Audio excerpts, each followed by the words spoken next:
Alright.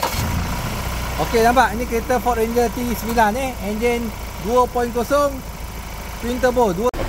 Okey guys, hari ni customer Ford Ranger T9 ni.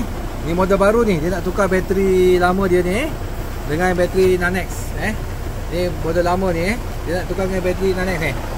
Nampak? Dia satu kecil satu besar, tapi ni lagi power. Ini lagi rendah.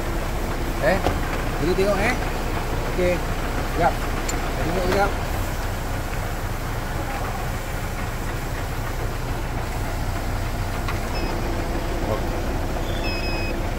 Okey.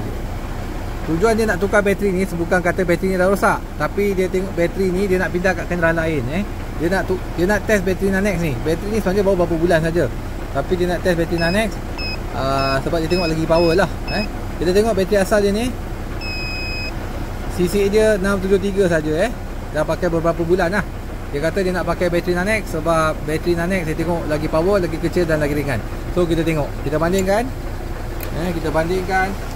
dengan bateri Nanex. Okey. Bateri Nanex tengok. Dia dapat 909. Sebab tu dia kata dia nak cuba. Dia kata ni lagi power, lagi ringan. Bateri asal dia boleh guna lagi, tapi dia nak tukar dengan ni. Alright. Okay guys, kita sekarang nak cuba, dah baru siap pasang. Nampak? Lokasi dia kecil.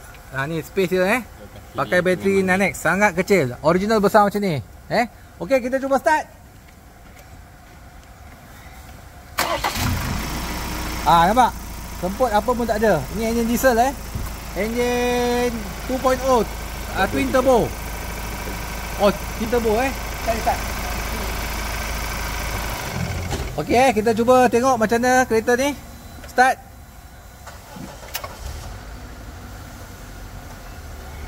Alright. Okey, nampak? Ini kereta Ford Ranger T9 engine 2.0 twin turbo, 2 turbo Ranger terbaru. Tengok. Ranger terbaru twin turbo. Dia pakai bateri Nanex. Okey.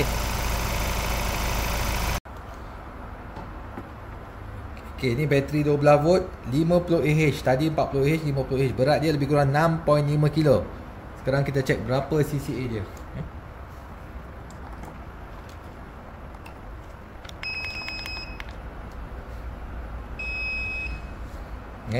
1384 cc 12 volt 50 Ah.